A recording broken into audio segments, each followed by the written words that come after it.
شیخ صاحب محترم په روژه کې ډېر خلک غیبتونو ته کار ویلي لکه وایي خوراک خاص هم نشته غیبتونه به کوو یا سپکې سپورې کنځلې روژې باندې کوم اثر غورځوي شیخ صاحب؟ د دې لویه وجه دا ده چې ناپوهي ده خو د خلکو خیال دا دی چې روژه صرف خوراک او څښاک نه ده. شیخ صاحب محترم په دې روژه کې ډېرو خلکو عادت دا دی چې روژه په خوبونو باندې تېروي څوک یې په لډو باندې ټوله شپه لډوګانې کې ورځي ودی. بدبخته انسان هغه دی چې څوک په دې روژه کې د الله د رحمت نه محروم شي. هغه انسان ته د الله جبریل امین خیرې کوي چې دا ذلیل شي. شیخ صاحب محترم ډېر زنانه یا بعضې خلک چې د هغو ذمهواري دی چې پخلی کې د روژه ماتي په ټایم کې چې کله دا پخلی کې دی د مالګه ګټل دا ګټل دا جواز لري که نه دې سره روژه خرابېږي. د عبدالله ابن عباس رضی الله عنهما چې هېڅ باک نشته دی د روژهدار دپاره چې هغه د سرکې خوند یا د ګبینو خوند یا د طعام خوند وګوري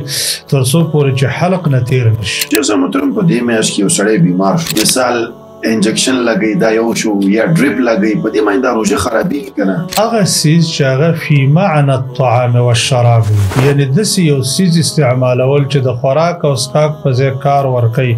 دا هم خوراک او څښاک دی حکمن. شیخ صاحب محترم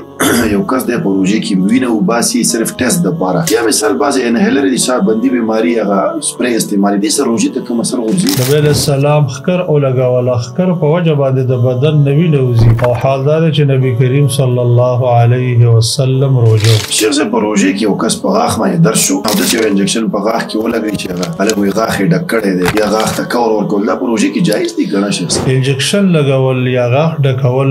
د خوراک او څښاک نه دی او نه په معنا د خوراک او څښاک کې دی. شیخ صاحب محترم په رمضان کې یو کس په ورځ کې خپلې ښځې سره جما وکړي په دې باندې څه حکم دی؟ روژې ماته ده څه به کوي دا سړی؟ Don't forget to like, share and subscribe. Rana Studio Podcast. السلام علیکم ورحمت الله. محترم ورونو د رڼا سټوډیو کتونکو لیدونکو یو ځل بیا یو نوی پروګرام د رمضان متعلق چې مخکې موږ یو سلسله ریکارډ کړې وه دویم نشست دی دې متعلق موږ شیخ محمد نبي دعوت کړی. شیخ صاحب محترم تاسو ته هرکلی وایو. ډېره مننه شیخ محترم ستاسو او د رڼا سټوډیو ټولو کارکوونکو ډېره شکریه ادا کوو چې تاسو د الله د دین د خدمت دپاره هلې ځلې کوئ او موږ ته هم دا موقع راکړه تر څو چې یو چند لحظات د الله د دین د خدمت په سلسله کې یو څو مسلې بیان کړو. الله یې دا اداره قایم او دایم لري. ډېره مننه. شیخ صاحب محترم په روژه کې ډېر خلک غیبتونو ته کار ویلي لکه وایي خوراک خاص هم نشته غیبتونه به کوو یا سپکې سپورې کنځلې او دا ټولې رمضان سره تړلي بیا شو ته کولې وایي روژې ما ځکه غوسه راځي یا کنځلې ځکه کوم غیبت ځکه کوم چې بل کار مې نشته نو په روژې کې دا کارونه په روژې باندې کوم اثر غورځوي شیخ صاحب؟ شیخ محترم په معاشره کې ناپوهي ډېره زیاته ده. الله تاسو ته اجر عظیم درکړي چې د دې معاشرې د پوه کولو دپاره تاسو وخت په وخت پروګرامونه منعقد کوئ. د دې لویه وجه دا ده چې ناپوهي ده او د خلکو خیال دا دی چې روژه صرف خوراک او څښاک نه ده داسې نه ده بلکې د الله نبي صلی الله علیه وسلم ډېر سخت الفاظ استعمال کړي دي هغه انسان ته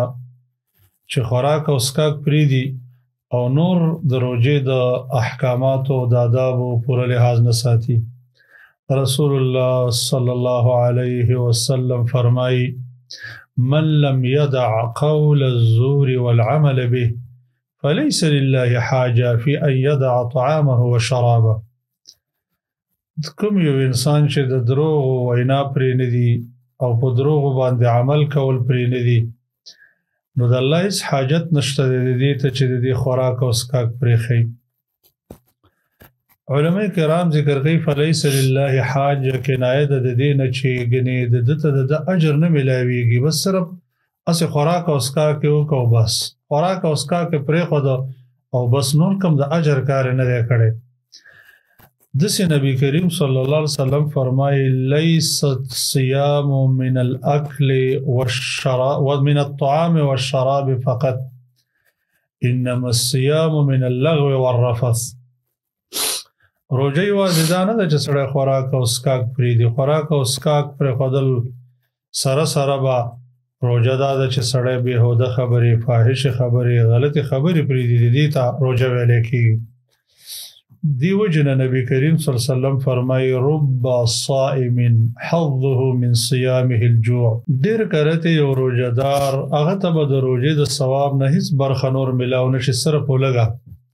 ورب قائم ليس له من قيامه الا السهر او ډېر غرته به یو تهجد گزار وي هغه ته به د تهجد بلا ثواب بلا بدله ملو نشي سوا د شوګیرې نه نو ډېر غرته یو انسان روزه ونیسي خو د هغې د آداب او شرایطو لحاظ ونه ساتي کنزل کوي غیبت کوي دروغ وایي نو د الله د نبي د دغه حدیث مصداق وګرځي چې ډېر کرته روزهدار هغه ته د روزې هیڅ فایده ملو نشي صرف ولګ او تند ورته ملو شي نو په کار دا ده چې سړی روزه کوي نو دا اقدامونه د روزه شي جبه د حرامو نه روزه شي سترګې د حرامو نه پرهیز شي غوږونه د حرامو نه پرهیز شي لاسونه او خپې ټول اندامونه دې کې موږ ته د پرهیز یو درس دی چې سړی باید دې طریقې باندې ټول اندامونه پرهیز کړي شیخ صاحب محترم په دې روزه کې ډېرو خلکو عادت دا دی چې روزه په خوبونو باندې تېروي څوک یې په لډو باندې ټوله شپه لډوګانې کې ورځي ودي آیا د روژې مقصد هم دا دی چې بس صرف وده شه او بس راپاڅېږه د روژه ماتې په ټیم کې دا روژې مقصد دی روزه د عبادت یو میاشت ده دا د غفلت میاشت نه ده دا د لډوګانو د تاشونو د خوبونو میاشت نه ده ځکه په دې روزه کې خاص د انسانانو د بیدارۍ دپاره د الله رب العالمین د طرف نه आवाज کوونکی आवाज کوي یا باغی الخير اقبل اې د خیر طلبګارا تر مخامخ شه تکړه شه تیار شه د الله بندګۍ ته روزه کې چې انسان د الله دومره بندګي ونه کوي چې هغه د الله د رحمت مستحق ونه ګرځي د الله نبی دا ډېر بدبخته دی والشقي من حرم فيه رحمت الله بدبخت انسان هغه دی چې څوک په دې روزه کې د الله د رحمت نه محروم شي او انسان ته د الله جبريل امین خیره کوي چې دا ذلیل شي او امین السما محمد رسول الله صلی الله علیه وسلم په امین وای نو څنګه به یو انسان هغه د دومره خپل سیزن دومره خپل موسم د عبادت هغه په غفلت باندې تیری په له په لعب باندې تیری مونږ الله د یو مهم مقصد د پاره پیدا کړی نو دغه ورونه دي بیدار شي ځکه چې د دې خپل موقع نه څوک محروم شو دا د الله د ډېر بدبخته انسان دی ته د الله نبی او جبرئیل السلام خیری کړی دا بسنګه خوش قسمت شي نو په کار دا چې په دې وخت کې مونږ په الله رب العالمین باندې خپل ځانونه او بخو یعنی د سي اعمال عبادت کو چې الله مو بخ شیخ صاحب محترم ډېر زنانه یا باج خلک چې دا غوزي موارد چې په خله کې د روزه ماتې په ټیم کې نو چې کله دا په خله کې د مال غتل د جواز لري کنه د روزه خرابېږي دی باب کې د عبد الله ابن عباس رضی الله تعالی عنهما یو اثر نقل دی امام ابن ابي شيبه مصنف کې ذکر کړی دی هغه فرمایي وي اس باک نشته دی چې روزدار انسان هغه د یو طعام یا د سرکی یا د ګبینو خوند اوسکی تر څو پورې چې حلق نه تیر شوی لای ځکه روزه د خوراک او اسکاک نه روزه د خوراک هم دې ته وایي چې یو سړی طعام تیر کی صرف په جبه باندې چې هغه قتل کیږي نو هغه اجازت دی په دې باب کې اثر دی د عبد الله ابن عباس رضی الله عنهما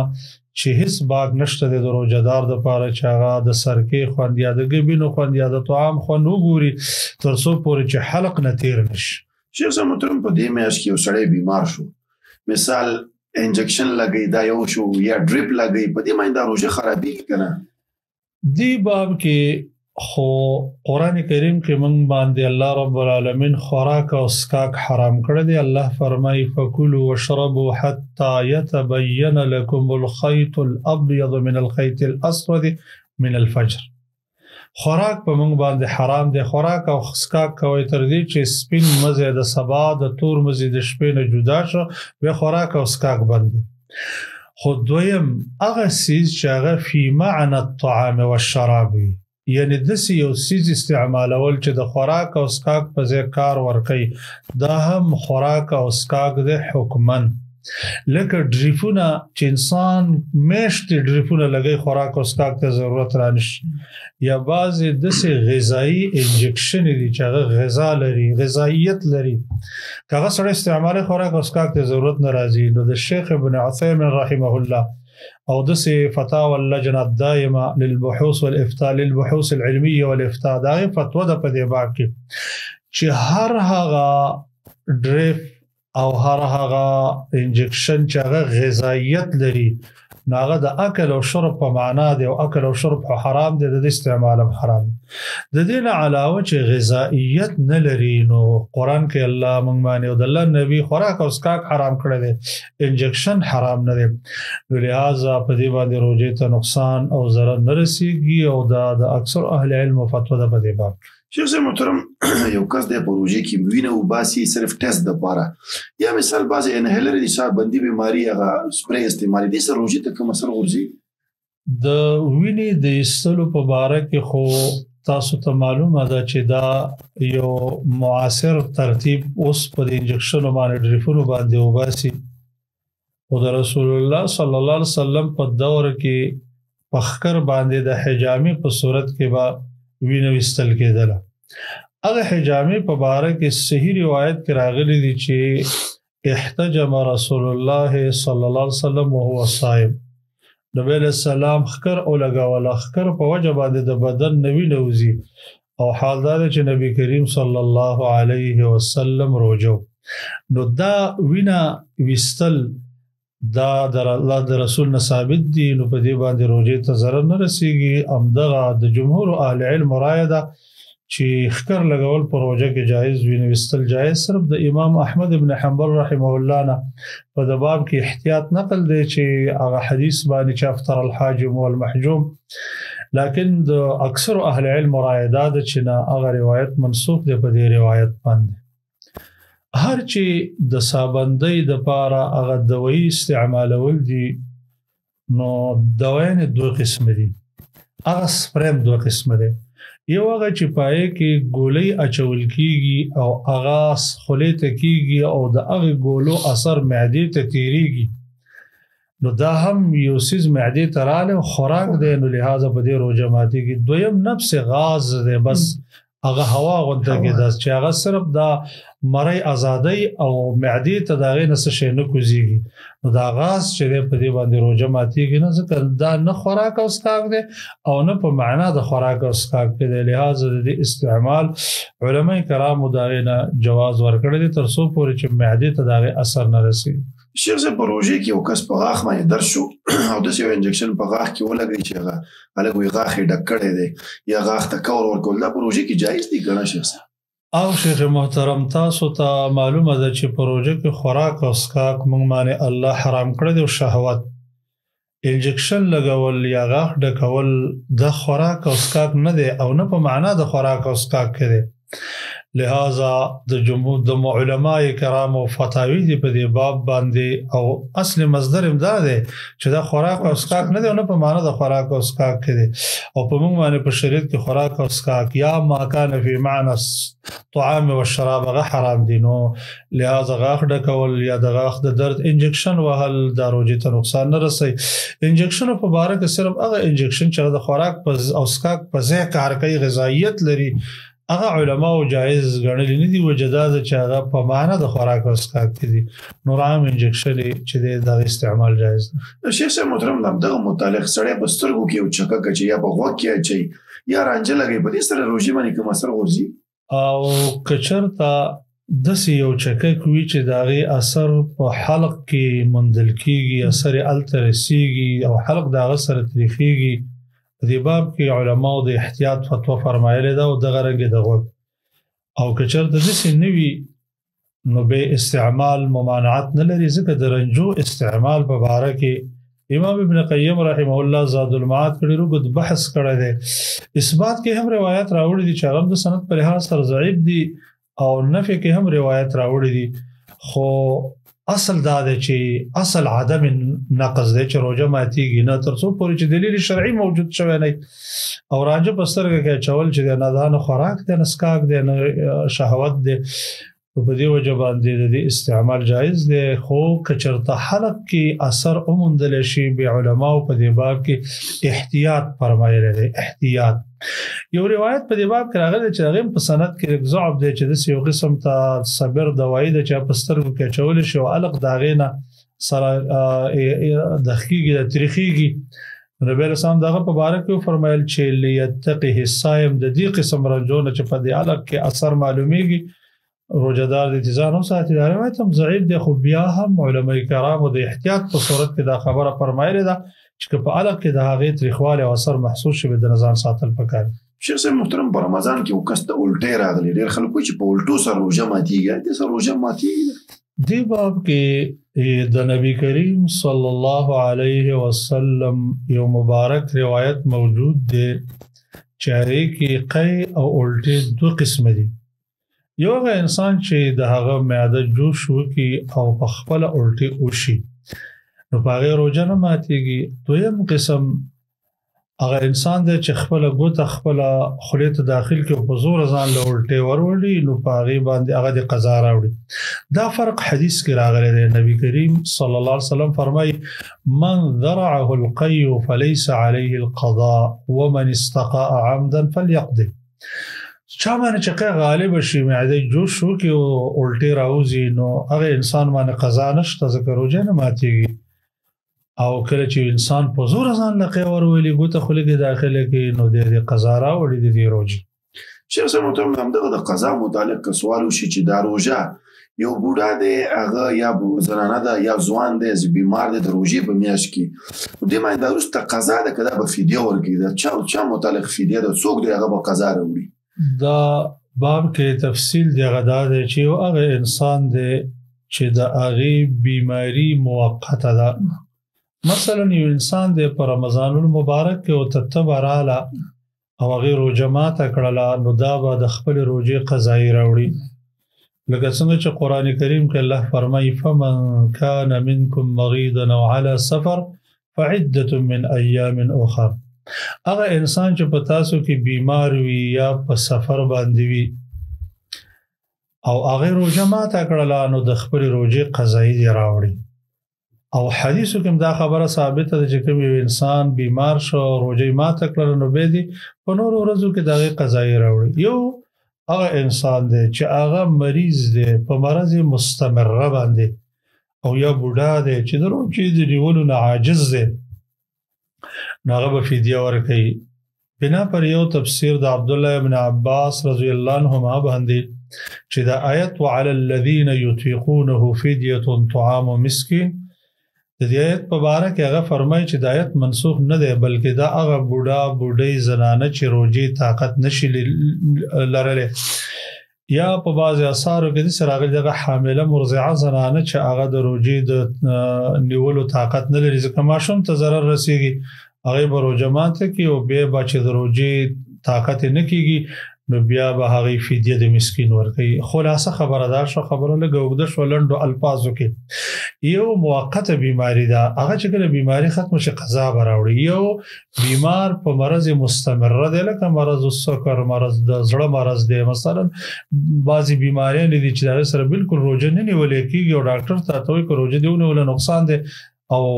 هغه دوايانې بیماریانې موقتې نه دي کلونه مستمري تر مرګه مستمر وي هغې به فدیه ورکوي. شیخ صاحب محترم په رمضان کې یو کس په ورځ کې خپلې ښځې سره جما وکړي په دې باندې څه حکم دی روژې ماته ده څه به کوي دا سړی؟ داسې واقعه د رسول الله صلی الله علیه وسلم په دور کې واقع شوې وه. یو سړی نبی کریم صلی الله علیه وسلم ته راغلی او ورته وویله چې یا رسول الله زه خو هلاک شوم او خلک مې هم هلاک کړل. ویل ولې د الله هغه ورته ویل ولې ویل داسې مې د خپلې بیبي سره د رمضان المبارک په ورځ کې نزدېکت وکړ. نبی صلی الله علیه وسلم د هغه نه پوښتنه وکړه چې ته طاقت لرې چې یو مری آزاد کړې؟ هغه ورته ویل چې نه یا رسول الله د مری آزادولو طاقت خو نه لرم. ویل ته طاقت لرې چې 2 میاشتې پرله پسې روژې ونیسي؟ ویل نه 2 میاشتې پرله پسې روژې خو نشم نیولی. نو بیا ورته وفرمایل چې ته طاقت لرې چې 80 مسکینانو ته طعام ورکړې؟ هغه وفرمایل چې نه 80 مسکینانو ته طعام هم نشم ورکولی. ویل ښه ته لږ دلته انتظار وکړه د صدقې کجورې راوړلې او هغه یې دې صحابي ته ورکړې. ویل نو زه دا واخله او په دې باندې صدقه وکړه. نو دې حدیث کې موږ او تاسو ته د هغه انسان حکم ذکر شو کوم انسان چې په رمضان المبارک کې د خپلې بیبي سره نزدېکت وکړي او د نزدېکت په صورت کې د هغې کفاره دا ده چې دا به مریی آزادوي. نو نن سبا خو مریان نشته نو هغه به 2 میاشتې پرله پسې روژې نیسي. بالفرض کې یو سړی د بدن نه کمزوري وي وس او طاقت د پر له پسور وجو نه کیږي او عاجز وي دا غي نه هغه بش پېتو مسکینانو ته طعام ورکړي کښپېتو مسکینانو ته طعام سره نه نو عام مسلمانان په د صدقه کوي چې د صدقې د وجه دا کفاره پوره کړي شیخ صاحب محترم په روژې کې یو کس استمناء بالیدو کې د لاس نه کار ای روژې ماته د همدغه حکم د دې قسم دی چې شپېته روژې دا به نیسي که نه دې کې خو هیڅ شک نشته چې دا عمل د بدن نه نطفه خارجول په هر طریقه چې دا موږ باندې شریعت حرام کړی ده ځکه د روژې رکن هم دا دی چې سړی د مفتراتو نه ځان بند کړي او مفترات 3 څیزونه دي الطعام والشراب والشهوه او دا خبره په حدیث کې ثابته ده رسول الله صلی الله علیه وسلم فرمای حدیث قدسی ده الله رب العالمین قول ذکر کوي چې يدعو طعامه وشرابه وشهوته من اجل دی انسان خوراک سکاک شهوت زما د اجل د وجه نه پرېخه دي نو پته ولګیدل چې روزه دي ته ویل کېږي چې خوراک بم پرې دي سکاک بم پرې دي شهوت بم پرې دي شهوت هم دا چې نطفه د خپل بدن په هیڅ طریقه باندې وباس خودی باب کې د احناف علما او رائے ده چې په هر طریقه باندې تا روزه ما تکړه نو دغه کفاره د کم چې د جماع په باره کې حدیث وارد دی او دا په جماع قیاس ده ولی د جمهور محدثین و رائے ده چې نه په باب د کفاراتو کې قیاسات نه چلیږي دا امر معقول نه دی نو په دې وجه باندې کفاره صرف په جماع کې راغلی ده د جماع دغه حکم دی د دین علاوه چې په هر طریقه باندې روزه ماته شي که خوراک وي اسکاک وي که استمناء وي نو دې روزه ماته ده د یوې روزې به قضایي راوړي او نور به الله ته په صدق باندې توبه وباسي د دې توبې په وجه د الله نه امید دی چې الله یې معاف کړي خو کفاره وارده په جماع کې ده او دا د محدثینو مذهب دی شیخ صاحب محترم یو کس قصدن روژه وخوړه په رمضان کې نو دې لپاره هم دا چې د شپېته روژې او دا حکم کنه همدغه یو روژه په دې باندې دا توبه وباسي د قصدن روژه کې خو هیڅ شک نشته چې د انسان ډېر غټ مجرم دی او د الله د حکم ډېر غټ خلاف کړی دی د الله د حکم ډېره بې حرمتي کړې ده ځکه د الله حکم دی چې کتب علیکم الصیام هغه حکم شاته غورځولی دی خو بالفرض کې یو انسان خوراک او اسکاک وکړو نو د امام ابو حنیفه رحمه الله رایه دا ده چې څنګه کفاره په جماع کې وارده ده دا خو د خوراک او اسکاک کفاره په هغې باندې قیاس ده خو د محدثینو رایه دا ده چې په باب د کفاراتو کې قیاسات نه چلیږي دا به د یوې روژې قضایي راوړي او نور داسې غټ جرم کړی دی الله ته به په صدق توبه وباسي په توبې باندې امید دی چې د ګناه الله معاف شیخ صاحب محترم په رمضان کې یو کس غسل کې اوس فرض کړه شپې جماع وکړله او دې باندې پښمنۍ هم راغی سهار اذان هم وشو نو آیا دا غسل دا دومره لیټ کولی شي چې سهار اذان هم پې وشي هغه نه وروسته دا غسل کوي غسل باندې اثر غورځېږي په کار خو دا ده چې سړی د سبا د خاطر نه مخکې غسل وکړي دا به ډېره بهتره لکه څنګه چې دا مستمره طریقه د رسول الله صلی الله علیه وسلم وه لیکن که یو انسان د عذر د وجې نه وروستو شي او سبا اذان وشي او د غسل نه یې کړي جنابت په حالت کې نو د دې روژې ته نقصان نه رسیږي ځکه دا کیفیت هم د رسول الله صلی الله علیه وسلم نه نقل دی حدیث کې راځي کان رسول الله صلی الله علیه وسلم یصبح جنبا من غیر احتلام ثم یغتسل رسول الله صلی الله علیه وسلم بعد جنابت په حالت کې سبا کا من غیر احتلام یعنی د خپل اهل سره به نزدېکت کړ احتلام به متنور راغلی بیا به غسل وکړل نو معلومیږي دا چې دا د الله د نبی طریقه ده په دې باندې روژې ته نقصان نه رسیږي په دې وجه باندې که یو سړی په داسې مشکل کې راګیر شي نو د هغې روژه صحیح ده روژې کې نقصان نشته شیخ صاحب محترم دا پښمنۍ کول د دې حکم سره ډېر خلک بس خوب چې بې غالبه شي پښمنۍ هم پرېږدي ویزه نه کوم کوم اجر په دې کې شته دی کوم فواید شته دي پښمنۍ یو عبادت دی د عبادتونو نه موږ ته د الله رسول صلی الله علیه وسلم په حکم کړی دی رسول الله صلی الله علیه وسلم موږ ته فرمایلی دی چې په دې کې برکت دی او د دې موږ ته بهتري ښودلې ده نبی کریم صلی الله د مسلم روایت دی د صحیح مسلم او صحیح بخاری چې رسول الله صلی الله علیه وسلم فرمایي تسحروا فإن في السحور برکه تاسو پښمنۍ کوئ په پښمنۍ کې برکت دی بلکې نبی کریم صلی الله علیه وسلم فرمایي تصحروا ولو بجرعة ماء فإن الله وملائكته يصلون على المتسحرين. تاسو پښمنه کوي ولو که یو ګټ او به نور هیڅ سم نه ولو که یو ګټ او به مزکه الله او ملائکه په پښمنی کوونکو باندې صلات وي او د الله صلات ابو العالی رحم الله فرمای ثناؤه علیه فی الملأ الاعلى. د الله صلات دا چې د ملائکه په اعلی مجلس کې د هغه ثنا صفت کوي او د ملائکه صلات هغه د رحمت او د مغفرت دعاګانې. نو په دې باندې موږ باندې د الله ثنا مستحق ګرځو د ملائکه د دعاګانو مستحق بلکې نبی کریم صلی الله علیه وسلم فرمای فصل ما بین الصيامنا وصيام اهل الكتاب اکلت السحر. زمنګ او د اهل کتاب او د روزي تر مابین فاصل د پښمنی خوراک دی چې موږ پښمنی کې را پاتې خوراک کو او اهل کتاب په پښمنی کې خوراک نه کوي. نو په دې وجه باندې دا طریقه صحیح نه ده چې کومه طریقه د عام نوجوانانو دا چې هغه ویل کوم پاسېدل نه شو ټول شپه شوګیر تیر کی او په له لعب باندې شوګیر تیر کنه دوه نقصان وکي. یو په له لعب باندې ټول شپه شوګیر تیر کی دوه نقصان دا د برکت سیس چې هغه د دینه دغه شي دغه فوت شي هغه نه محروم شي. په کار دا چې د پښمنۍ اهتمام شو د عبادت د ذکر دي ډېرې فائدې دي. شیخ صاحب محترم په پښمنۍ کې د بعض خلکو عادت دا چې ډېر وختي پښمنۍ کوي روزه ماته کې نا وخته کې پښمنۍ ډېر وختي کې د کې سنت طریقه سره شیخ صاحب محترم دا طریقه چې سړی پښمنۍ ډېر وختي کوي دا هم د نبی صلی الله علیه وسلم د سنت خلاف. زید ابن ثابت رضی الله تعالی عنه فرمایي ومن د رسول الله صلی الله علیه وسلم سره پښمنه وکړه او بین بیل صلوات و سلام مانځه ته پاتې تصحرنا مع رسول الله صلی الله علیه وسلم مقام الصلاه. داغه نه پوښتنه وشو کم بین الاذان والسحور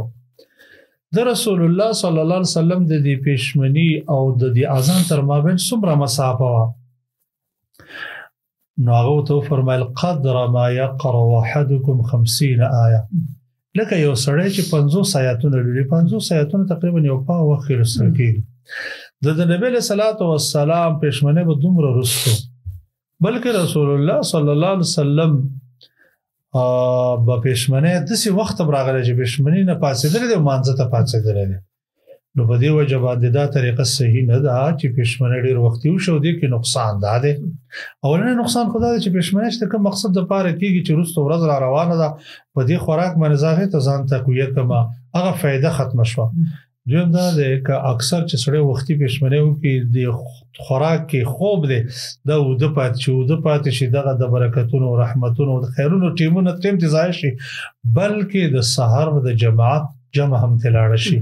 دا په نقصان کې واقع شنو په کار دا چې سړی دومره وخت چې پښمنۍ نه فارغي غزان شي او سودا سو په مانځه تازه دغه طریقې سره وسړی خیر حاصل کی. شیخ صاحب محترم د پښمنۍ په ټیم کې یو خود چې موږ چې سنت ټیمونه دي احنا خدا سمول وختي اذان نه کوي. سنت ټیم د یو کس په لاس کې پیاله د شربت د مثال سکی اذان شروع ده دا ختمول شي د نسم دستی بلا سودري. او په دې باب کې یو حدیث وارد دی نبی کریم صلی الله علیه وسلم فرمایي وای چې کله اذان وشي او جام لوخ استاسو په لاس کې فلا يضعه حتى يقضي حاجته منه. نو دغه لوخه د نګدي تر دې پورې چې د خپل حاجت پوره کې به لیکي. نو که یو انسان عام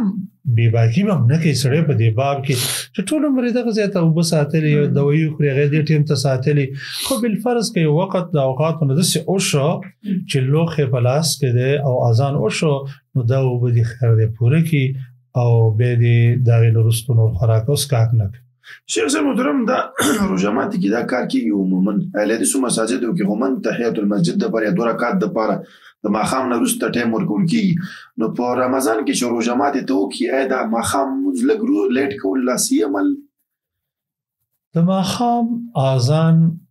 او د ماخام د مانځه تر مابین دومره مسافه ورکول پکار دي چې پای کې د 2 رکعات منځو شي او مثلا دغه مسنون مستحبه طریقه چې کوم د پېشمنی د چې یو څوک جوړي خړل یا یو څوک ګوټه اوبه دا طریقه صحیح ده. نور د ماخام مونږ لیټواله د خوراک او اسکاک د وجنه نه دی په کار ځکه د ماخام مونږ د رسول الله صلی الله علیه وسلم مستمر عادت دا چې وختي به کو او د دې تاخير د دې رستوالي نبی له صلوات و سلام منع کړی چې د ماخام دومره مرسته کوي چې ستوري راکتلی هله خوراکونو کې مبتلا او خوراک کوي تر دې پورې ډیر ټیم تیر شي او بیا را پاتې کې مانځه دا طریقه د نبوي سنت خلاف ده بلکې نبی له سلام په کجورو یا په وبو باندې روزه ماته کړه به منځ په داغه رسو باندې خوراک. شیخ صاحب محترم د حایزو متعلق چې بعضی مولیان موږ دا خبرو درې چې زنان دا غي معنی حیز راغی نیمه ورځ کې وای دا نیمه ورځ روزه هم پوره کوي دا سم دستي روزه ماته شو لکه دا روزه پوره کوي د روزه د پاره د زنانه د روزه د پاره دا شرط طهارت شرط دی چې دا به د حیز نفاس نه پاکي لکه څنګه چې حدیث کې راځي نبی کریم صلی الله علیه وسلم زنانو ته فرمایل الیست اذا حاضت لم تصلي ولم تصم ولید سینه دا چې کله یو زنانه حایزه شغه خوراکم نه کوي او اسکاکم نه هغه روزم نه نسی او منظم نه کوي نو د دې نه دا خبره معلومیږي چې د حایزه زنانه روزه نه صحیح کیږي هر کله چې روزه شریعت کې لغوه شو نو د نور خوراک او اسکاکم کولای شي ځکه په دې باندې د دې روزه قضایي ده چې قضایي ده نو د دې روزه کې خوراک او اسکاک کول. شیخ صاحب محترم په روزه کې مثال غسل کول کنه غسل کې بعض خلک دا غړغړې چې دا باندې کې دا چې مثال ماخام روزه دې ماته غړغړې به وګړه ولله چې په غسل کې غړغړې شته او پوزه خلک یو باچولې دې حکم دی شیخ دا خلی او پوزی ته اوبه اچول په عام او دس کې او په غسل دوانو کې په دې کې مبالغه مستحبه ده چې عام او دس هم سړی کوي باید سړی په پوزه کې اوبه برکش کی لکه څنګه چې حدیث کې راځي نبی کریم صلی الله علیه وسلم فرمایي وبالغ فی الاستنشاق الا ان تكون الصائمه کچرته ته روزه نو بیا به مبالغه په استنشاق کې نه کې پوزي ته وبا اچولو کې به ډیره پورته نه راځي خو روزه نه په عام او داس کې دا یو مستحب عمل دی دا سنت دی دا بس سره کوي او چې کله یو انسان باندې په دروځي په حالت کې غسل واوړي نو په روزه کې موږ د مبالغه فل استنشاق نه منشوي او مزمزم دغه حکم دی لہذا دا یو سنت دی یو مستحب عمل دی خو په غیر د رمضان نه مستحب دی او دلته پاتش چې پاتش نو د څه باندې چې د قضایي وسړې رستو راوړي بلکې دغه یو حکم دی مستحب دی په غیر د رمضان په غیر د روزې نه په روزه کې موږ دا حکم دی چې دا مکوله څنګه چې موږ مخکې حدیث ولسن نور د رسول الله صلی الله علیه وسلم د غسل طریقه دا و چې رسول الله صلی الله علیه وسلم بچ کله کار رسول الله صلی الله علیه وسلم اذا اغتسل من الجنابه توضأ وضوءه للصلاه ثم افاض على راسه الماء نبی صلی الله علیه وسلم چې بکله او دس د غسل کول د مانزه او دس پشان او دس به وک او دا مبالغه فی الاستنشاق د مانزه په او دس کې د څنګه چې د مانزه او دس حکم دی د دې غسل دغه حکم دی نو په دې وجه باندې دا خبره د دې کوم ثبوت ما ته معلوم نه دی اصل چې غنیدا به ما خام کې د غړغړې قضایي راوړي والله اعلم چې دا خبره د علماء د کوم ځای نه کړی ده. شیخ صاحب محترم په روزه کې د مسواک استعمالول یا عطر سره واچ لګوي به دې سره روزه مکروه کیږي دا خبره صحیح ده. د مسواک استعمال د رسول الله صلی الله علیه وسلم نه خپل منقول دی حدیث کې راځي چې رأيت رسول الله صلی الله علیه وسلم یستاک وهو صائم ما نبی کریم صلی الله علیه وسلم لیدلو چې هغه به مسواک او هغه روزه او به دا صحابي وای چې دا یو کارته نه لیدل بشمار کارته لیدل نو د مسواک په استعمال باندې روزه نه ماتيږي بلکې نبی کریم صلی الله علیه وسلم خپل استعمال کړی دی همدغه رنګ د خوشبوئی په استعمال باندې د روزې د ماتوالي ثبوت نشته بلکې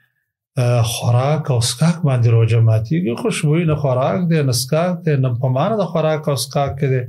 لہذا په دې باندې روزه نه ماتيږي او د خوشبوئی استعمال پر روزه کې جایز دی. شیخ صاحب محترم هم دې سره د ټوت پیسټ یا برش سره استعمال دی روزه باندې کوم اثر غورځي کنه نو دا خو یو معاصر سیز دی د رسول الله صلی الله علیه وسلم په دور کې د استعمال نو خو د رسول الله صلی الله علیه وسلم په دور کې چې سنه منګه منکړې شوی او هغه خوراک او اسکاک او شهوت دی لکه مخکې موږ ذکر کړ یو طعام خوان سړی سکل شي یا مسواک استعمالول شي مسواک هم یو خوان په خله کې پریږي نو دغه سره چې دا ټوتفیس هم دی د استعمال پروژه کې ناروا نه دی او نور احتیاطاً که یو سړی د سوچ او معاصر سیز دی او ځان ته ساتمه نو ډیره به بهتره ان شاء الله. شیخ صاحب محترم په دې روژه کې قیام اللیل کول څومره رکعاته سړی وکړي خلکو پکې اختلاف دی څوک وایي شل دی او څوک وایي اته دي نبوي طریقه دی که څه څومره د نبي علیه السلام نه ثابت دي؟ اول خو باید دا ووایو چې قیام اللیل تراویح یا تهجد دا تهجد قیام اللیل په عام اوقاتو کې په ټوله زندګۍ کې کول پکار دي هم په روژه کې د شپې مونځ کول پکار دي هم په غیر د روژې نه د شپې مونځ کول پکار دي ځکه رسول الله صلی الله علیه وسلم موږ ته ترغیب راکړی دی او فرمایلی دی علیکم بقیام اللیل فانه دأب الصالحین قبلکم تاسو قیام اللیل کوئ دا ستاسو نه د مخکنو امتونو خلکو ټولو طریقه وه او بیا بیا سم د دې فایدې ذکر کوي دې په وجه باندې شیطان شړل کېږي د دې په وجه د ګناه نه سړی بندېږي د نیکو اعمالو توفیق سړي ته باید بیماریانې د بدن نه ختمېږي الله رب العالمین سمای دنیا ته راکوزیږي وایي څوک سوال کوونکی نشته چې حاجت یې پوره کړم څوک مغفرت غوښتونکی نشته چې هغې ته زه مغفرت وکړم نو په عام اوقاتو کې د نبی علیه الصلاة والسلام طریقه و په رمضان المبارک کې خو ډېر اهتمام کو حدیث کې راځي کان رسول الله صلی الله علیه وسلم یرغب فی قیام رمضان من غیر ان یأمرهم بعزیمت رسول الله صلی الله علیه وسلم با قیام رمضان ته ډیر ترغیب ورکاو بغیر د دې نه چې د فرضیت امر نه وکړي نو کوم خلک چې دا تراویح دومره ضروری نه دی او د قیام اللیل دومره ضروری نه دی او دا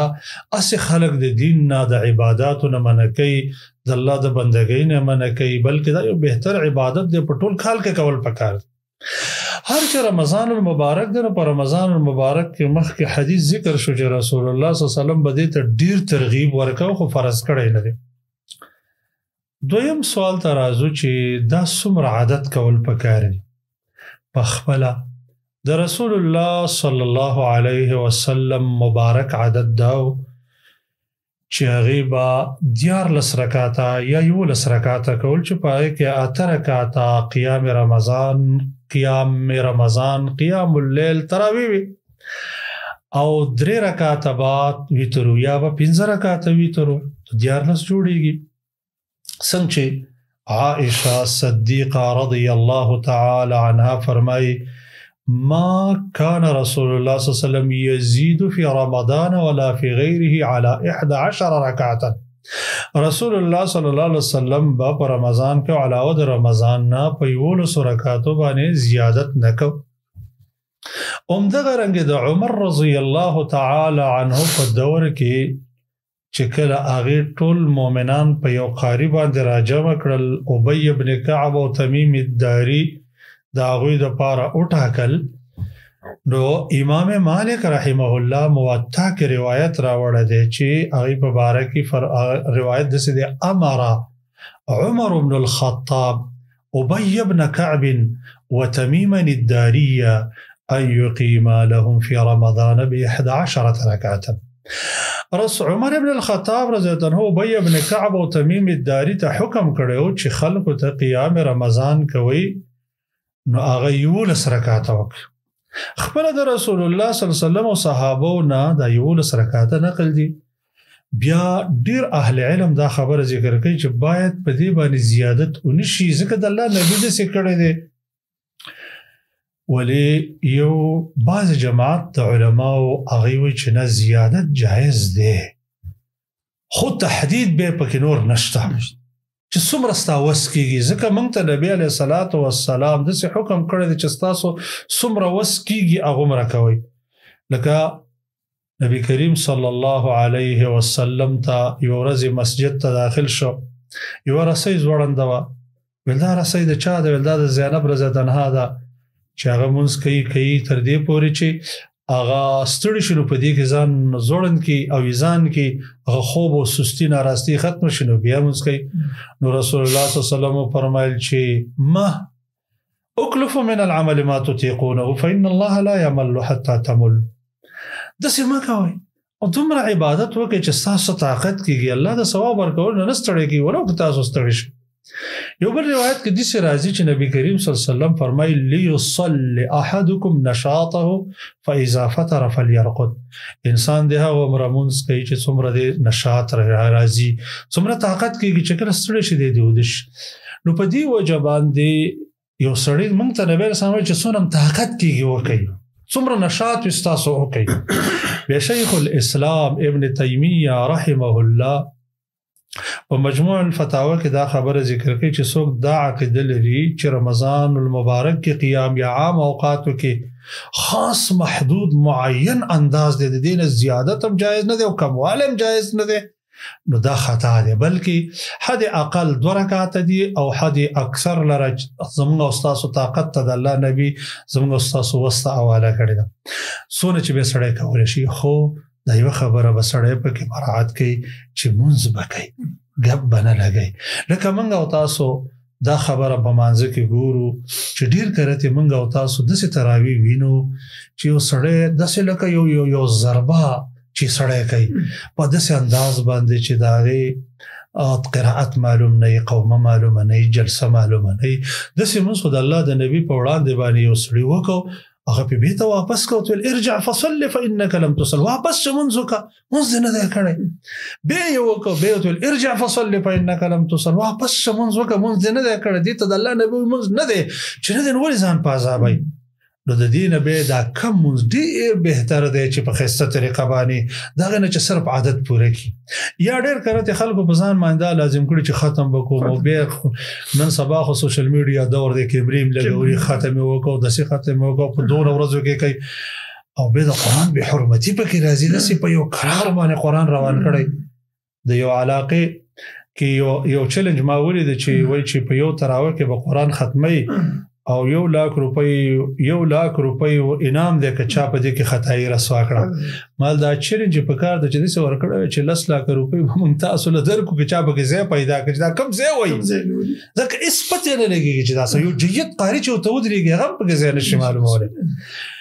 زما د ذهن مطابق او د قران سنت د نصوص او د مطالعه نه د الله د کتاب به حرمتي ده د الله د کتاب به عزتي ده نبی له صلوات عبد الله ابن عمر رضی الله عنه فرمای عبد الله ابن مسعود رضی الله عنه د قران کریم په تلاوت باندې زړونو له حرکت ورکي او استاسو دا سوچ دنه چې ختم وکم لا يكن هم احدكم اخر السوره لا يكن هم احدكم اخر السوره بلکې قران ولولې خپه د مدمه سره ولولې قران کې الله موږ ته دا حکم کړی دی چې ورتل القرآن ترتیلا قران په آرام د مدمه سره ولول د نبی له سلام د قرات مبارک راځي کانه قراءته قرات رسول الله صلی الله علیه وسلم مد د نبی سلام قرات په آرام باندې نو دا اوس دور کې قاریان ډېر قاریان د قران کریم بی عزتی کوي به حرمتي کوي د موږ بی عزتی کوي دا خو هغه دی چې نبی رسول د منافق د مانځ په باره کې د سویل دي چې یو څلور ټونګي وي والله به نه یادای مگر کا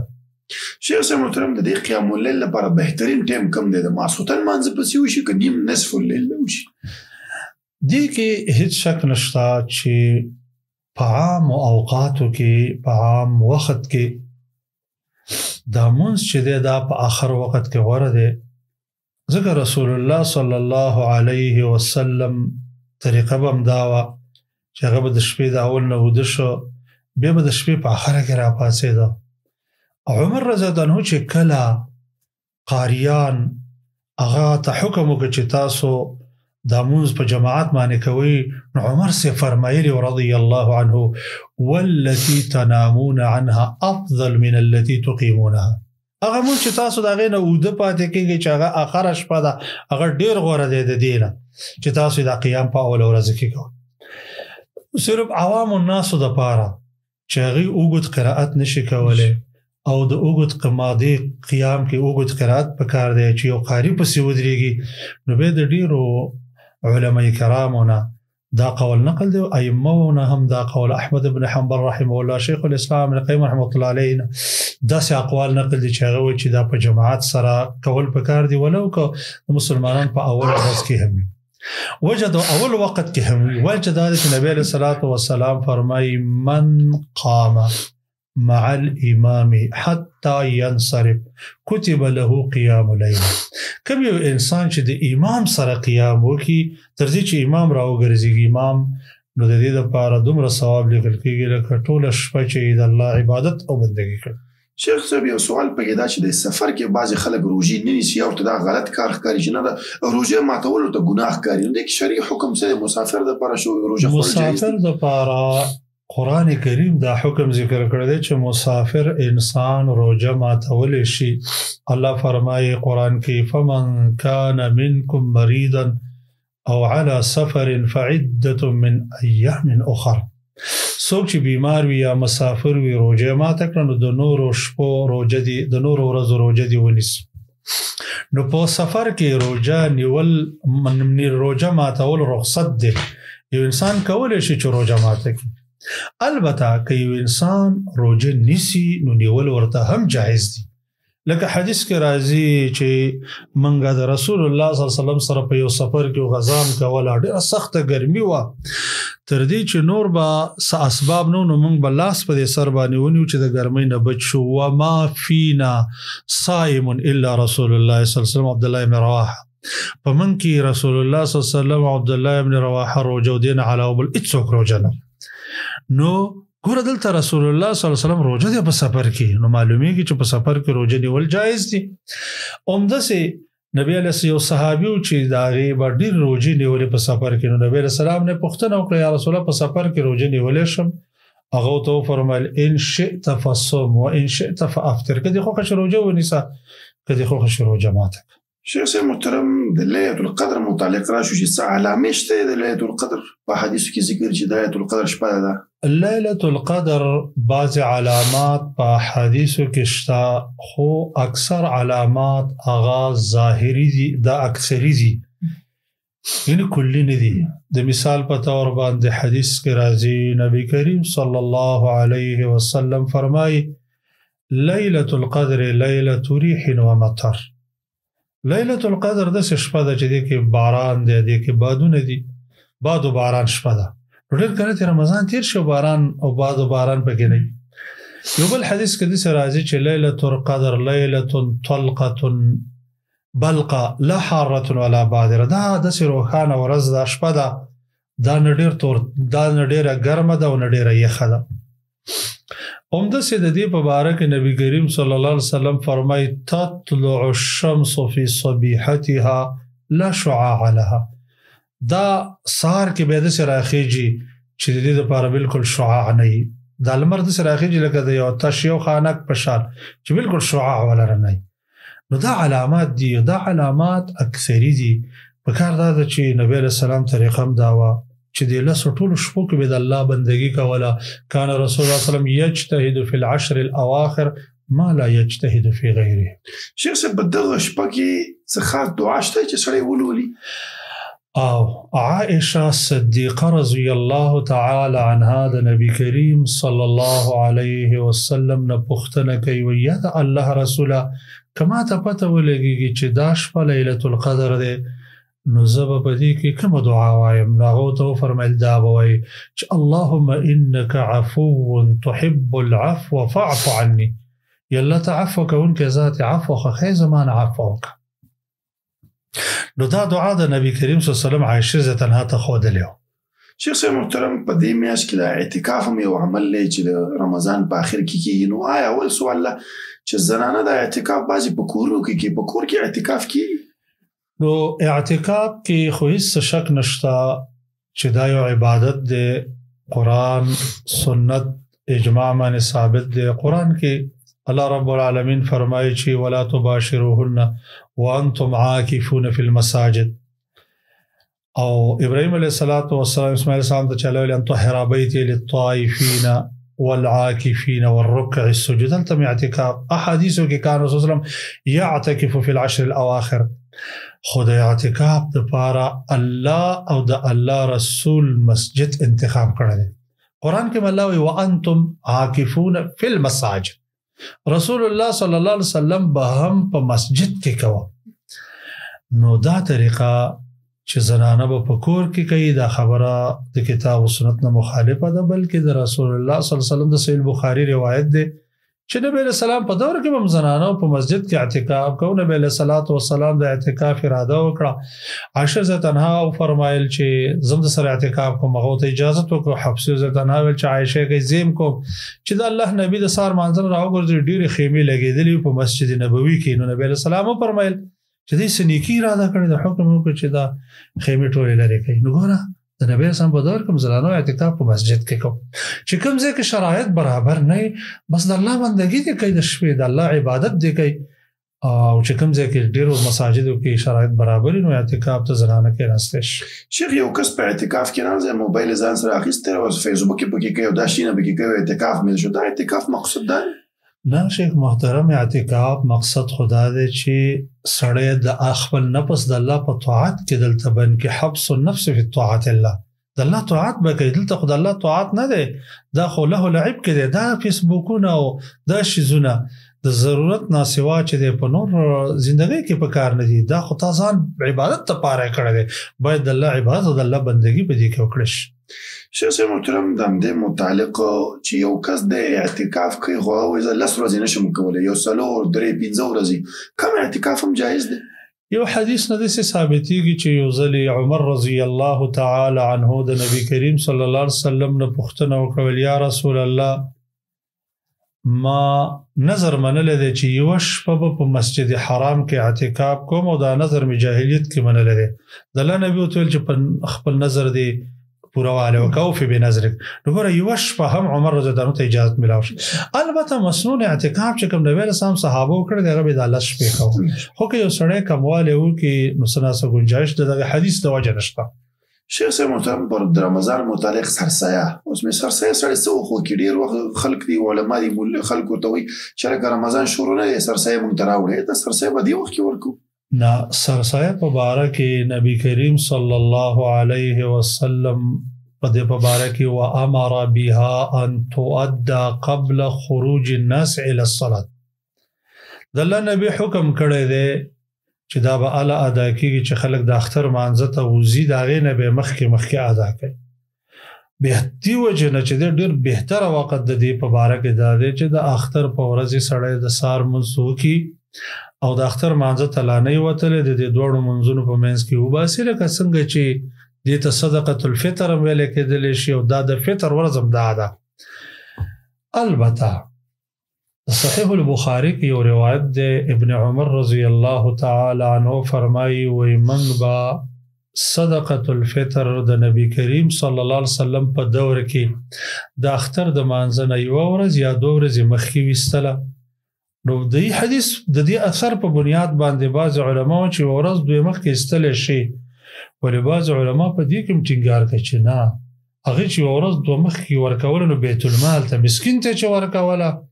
نو هغه صرف د اختر په ورځ باندې ورکوله، ځکه د الله نبی د مساکینو په باره کې فرمایي چې اغنوهم من الطلب فی ذلک اليوم، دا مسکینان په دغه ورځ کې د سوال نه بچ کړي. نو چې تی مخکې ورکې هغه مخکې وخوړلې شو د دغه ورځې د الله چې کوم ضیافت او ملمستوب دی د بندگانو د پاره هغه ادا نشي، ځکه د سرسایه حقیقت هم دا دی چې د مسلمانانو د خوشاله ورځ د ټول مسلمانان په دې ورځ خوشاله نو مسکین سره خو دغه ورځ خوراک رزق نشته دی بس خوشاله وکي. نو د الله د طرف نه د غنیانو په مال کې برخه مقرر کړی چې مسکین له برخه ورکړي چې هغه خوشحالي مناو کې په صحیح طریقې سره. چې څه مطلب دا سرسایه بعض خلک نقد ورکوي، بعض خوراکونه نو خوراک کې به کوم شی ورکوي یا نقد جایز دي چې سړی ورکړي؟ د صدقه الفطر سرسایه په باره کې موږ ته د الله رسول صلی الله علیه وسلم طعام ښودلی دی او د الله د نبی په دور کې په د طعام نه ادا کېدله. حدیث کې راځي كنا نخرج صدقه الفطر على عهد رسول الله صلی الله علیه وسلم صاعا من طعام صاعا من تمر صاعا من عقد. موږ د الله د نبی په دور کې صدقه الفطر یو پیمانه د طعام نویستله. دا سوال چې زه به ورکړم مسکین له نقدي روپۍ کاغې په خوراک پکاري کې کپړې پکاري کې په بل شی پکاري کې بل شی اول خدای چې په یو سرسای باندې ټول حاجتونه نه پوره کیږي موږ ته د الله نبی یو حاجت خودلې چې طعمه للمساکین بس اغنوهم من الطلب في هذا اليوم نو دا حاجت خو د رسول الله صلی الله علیه وسلم په دور کې متصور او التم حاجتونه ګڼو التم نور کارونه خو موږ ته د الله نبی د طعام تذکرہ کړی دا د رسول الله صلی الله علیه وسلم په دور کې طعام استل کېده په کار دا سړی د طعام نه بس شیخ صاحب په طعام کې سړی وسور کې کم طعامونه سړی مثلا هر طعام ورکول شي عرف مطابق کنه بس خاصه بګشته او څومره ورکی مقدار څومره نو تاسو ته معلومه ده چې حدیث کې دا خبره راغلي ده چې صدقه فرض رسول الله صلی الله علیه وسلم صدقه الفطر صاع من طعام صاع من تمر صاع من شعير صاع من عقد دا په احادیثو کې راغلي خو د دې وجه دا و چې د غزه مدینه الطیبه کې غالب قوت البلد د مدینه د خلکو خوراک هم دا نو دی وجه نه طعام لفظ مطلقاً راغلی دی علماء وی چې د بنی آدم طعام چې د طعام الادمی چې څومره د علاقه کې خلک خوراک کوي او کم شي عام خوړل کیږي دا غنه به ورکي نو اوس موږ په علاقه کې مثلا د غنم وړو داخله خوري غنم استعمال ډیر دی نو کې سړی و چې ځکه جوړونه ورکوم ورکول شي مېزونه ورکوم دا خو قیمتي سيزونه دي ورکول شي وریجونه ورکول شي ځکه حدیث کې طعام من طعام راغلی دا به څومره ورکي دا به یو صاع ورکي دا صاع په مقدار کې د اهل علم اختلاف دی چې صاع څومره دی وجه دا یو پیمانه ده دا چې وزن تراړي د کې زیادت او کمواله راځي خو چې نن سبا کم عام طور په صحیح سند باندې ثابت ده د مدینه د مسجد نبوي کې د رسول الله صلی الله علیه وسلم د دور د صواع په سند صحیحه باندې موجود دی نو تقریبا 2.5 کیلو چې انداز چې سړی ورکی نو د سره به سرسایه پوره کیږي ان شاء الله عزیز شیخ صاحب محترم رمضان ختم شي د شوال لوجي او کس د رمضان لوجي نه دی ولې زرانه مثال قضایي به پاتې دي نو دا د شوال لوجي نیولې شوال قضایي رستکی په دې باب کې د شیخ ابن عثیمین رحم الله فتوا دا چې نشي نیولې وي وجه دا چې نبی کریم صلی الله علیه وسلم د شوال د روزو لپاره خدا شرط لګول دی چې من صام رمضان ثم اتبعه 6 من شوال سوچ رمضان المبارک ونیسي او د رمضان المبارک نه دی نیولې نیق اداء نیولې دی نیق قضاء هو له د بعض علماء فتوا په دی باب کې دا چې دا یو موقت عبادت دی د دې ټیم پوره کیږي او د قضایي ټیم خو تر شعبان پورې دی بل رمضان پورې نو کله سړی نه پوت کیږي او د دوانو طاقت نه کیږي نو خیر دا د شوال ونیسي او قضایي روزي ورستو ونیسي دیو جنا سړی حال ته قتل پکار دي او سړی د سی په عبادت کې ډیر زیات چست وي تکړوي هغه ته دا خبره کول پکار دي چې ته اول د قضایي روزي ونیسي به 6 من شوال ونیسي او کې سړی سست عبادت کې کاغه ته سوي چې نه کې دوانه نه نيسي نو به خیر دی هغه د شوال روزي ونیسي او د قضایي روزي د رستراون چې د باب کې سناسه گنجائش ته وجه دا چې دا موقت عبادت دی د ټیم ختميږي او دا غي عبادت ټیم تر شعبان تر انتها پورې موجود دی انداسي شیخ صاحب محترم د شوال شپږ روزو فضیلت شته په حدیثو کې او نبی کریم صلی الله علیه وسلم فرمایي من صام رمضان ثم اتبعه 6 من شوال كان كصيام الدهر کوم یو انسان چې د رمضان المبارک روزي ونیسي بیا پس شپږ روزي د شوال ونیسي د دومره ثواب کېږي لکه دا چې ټول زمانه روزي وجه دا ده چې الله یو عمل یو نیکی د انسان په لس چند باندې زیاتوي یو مش چې ونی ولا گویا کې د لس میاشتې د الله بندګي کړی ده او چې کله شپږ روزه سره نوري ونیسي نو دا شپېته روزه شپېته چند باندې الله رب العالمین ول زیادت کوي نو دوه میاشتې دا شو د ټول زمانه روزه ده دا فضیلت راغلی دی نو اسیم یو میاشت روزه خو مؤمنان نيسي شپږ ورځې ځان وکړي د الله په وړاندې به داسې مثال لري لکه چې د ټول ژوندۍ روزه شیخ صاحب د عاشوري د روزي فضیلت کې بیان شي څه فضیلت یې حدیث کې وارد د عاشوري ورځ چې لسم د محرم ته ویل کېدل شي دا د دې روزې په اړه کې نبی کریم صلی الله علیه وسلم فرمایي صوم یوم عاشورا کفاره السنه د عاشورا د ورځې روزه نیول دا د یو کال د ګناهونو کفاره ده یو کال ګناهونو په دې صفحه کې یو ورځ ده 12 غنټې او ټول کال د ګناهونو نه صفایي یقینا چې دا ډېر غټ یو چانس دی یو موقع ده یو بهترینه باید سړی په دې کې سستي ونه کړي. شیخ صاحب د عرفې روژې فضیلت کې حدیثو کې چې هغه موږ ته ذکر کړی د عرفې روژې په باره کې امام مسلم رحمه الله حدیث نقل کړی دی چې رسول الله صلی الله علیه وسلم فرمایي د عرفې او د ورځې روژه چې د هغه د 2 کالو د ګناهونو کفاره ده، یو کال تیر شوی او یو کال راتلونکی. دلته یو اشکال دا راځي چې راتلونکی کال ګناهونه خو نه دي شوي، خو د الله رب العالمین رحم ډیر دی. ډیر کله چې انسان مخکې یو عمل وکړي الله رب العالمین د هغې اثر وروسته راولي. لکه بدر صحابو ته نبی علیه السلام فرمایلي چې تاسو دومره ښکلې قرباني ورکړه تر تاسو چې څه عمل کوئ الله وایي ما ته معاف کړی دی. لعل الله اطلع على اهل بدر فقال اعملوا ما شئتم اني قد غفرت لكم. شیخ صاحب محترم بعضې خلک د رمضان نه 1 2 ورځې مخکې روژه نیسي، لکه د شک روژه ده او د روژه نیسي لکه احتیاطي روژه موږ نیسو. داسې د شک روژې داسې نیول لا حدیثو کې د دې نه منع راغلی ده. نبی کریم عمار ابن یاسر رضی الله تعالی عنه روایت د نبی السلام فرمایي من صام اليوم الذي يشك فيه فقد عصى ابا القاسم صلی الله علیه وسلم. چا چې د شک د ورځې روژه ونیوله د نبی کریم صلی الله علیه وسلم د طریقې نه خلاف وکړه. بل حدیث کې داسې راځي لا يتقدمن احدكم بصيام برمضان بصيام يوم او يومين. تاسو د رمضان المبارک نه مخکې یو ورځ یا 2 ورځې احتیاطي روژه مه نیسئ، ځکه شریعت کې د هر څه خپل حد د هغې نه اخوا ناروا دي. نو د شک د ورځې روژه نیول احتیاطي روژه نیول شریعت موږ د دې نه منع کړي. شیخ صاحب محترم په وړو کې اختر غټ اختر کې یا ایام التشریق کې روژې نیول دا څنګه حدیث کې د دې نه منع راغلی ده. نبی کریم صلی الله حدیث کې راځي چې نهى رسول الله صلی الله علیه وسلم عن صيام يومين يوم الفطر ويوم الاضحى. نبی علیہ السلام د 2 ورځو د روژو نه منع کړی ده، یو د وړوکي اختر یو د لوی اختر. او دغه رنګه ایام التشریق مبارک د الله نبی فرمایي ایام التشریق ایام اکل وشرب، دا د خوراک او څښاک ورځې دي، په دې کې روژه نیول جایز ده. شیخ صاحب د جمعې په ورځ ډېر خلک خیراتونه هم کوي، فکر کوي جمعې په ورځ د روژه اجر هم ډېر لري. صرف جمعې په ورځ روژه نیول یوازې جمعې ورځ خاص کول په روژې باندې شریعت کې د دې نه منع شوې ده. نبی علیه الصلاة والسلام فرمایي تاسو د جمعې شپه په تهجد هم خاص کوئ او د جمعې ورځ په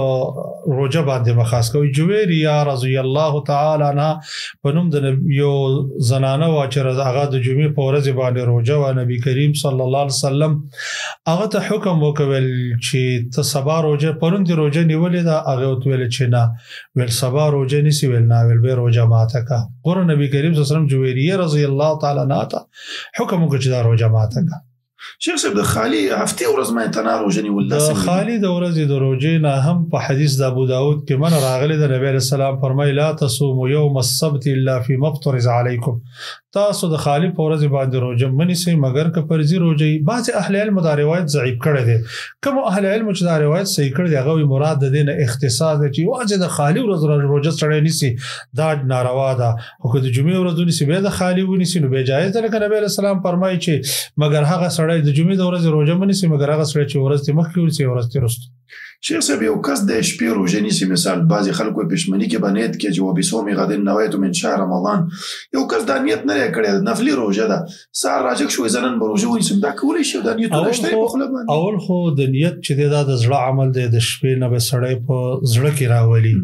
خو فرضي روژې دپاره بیا دا شرط دی چې د شپې نه به نیت کوي په زړه کې. لکه نبی علیه السلام فرمایي من لم یجمع الصیام من الليل فلا صیام له. څوک چې د شپې نه د روژې نیت ونه کړي د هغې روژه نه کېږي. او هر چې د ورځ ده نو د ورځ سړی د ساخت نه د سبا د ختلو نه وروسته نیت کولی شي. حدیث کې راځي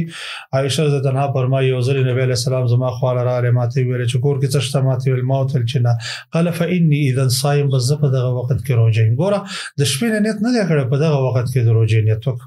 شیخ صاحب نفلي روژه یو کس نیولې ده نیمه ورځ شوی وایي چې زه بس نن به یې ماته کړم خیر دی چا دعوت کړو یا کوم ځای کې خوراک یا هسې به زړه ماتوم هغه لازمه نفل به شروع قاعده چې نفل دی وکړو بیا تا باندې فرض شو نو دا ښه صحیح ده که نه شیخ صاحب؟ نه، د روژې په باره کې نبی علیه السلام فرمایي الصائم المتطوع امیر نفسه ان شاء صام و ان شاء افطر. وایي روژهدار انسان چې دی روژهدار نفلی روژهدار هغه د خپل ځان امیر دی، که یې خوښوي روژه دې ماته کړي، که یې خوښوي روژه دې ادا کړي. عایشه رضی الله عنها حفصه رضی الله عنها وایي موږ د روژه سهار له چې دی موږ ته ناوخته یو طعام راغلی زموږ خوښ شو ایسته م روژه ماته کړه. چې رسول الله صلی الله علیه وسلم راغلی موږ رسول الله صلی الله علیه وسلم ته وویل رسول الله صلی الله علیه وسلم په دې باندې څه پروا ونه کړه. ګوره عائشه رضی الله عنها حفصه رضی الله عنها ما تکړه خو که چې به تو ویل کې چرته دا روزم د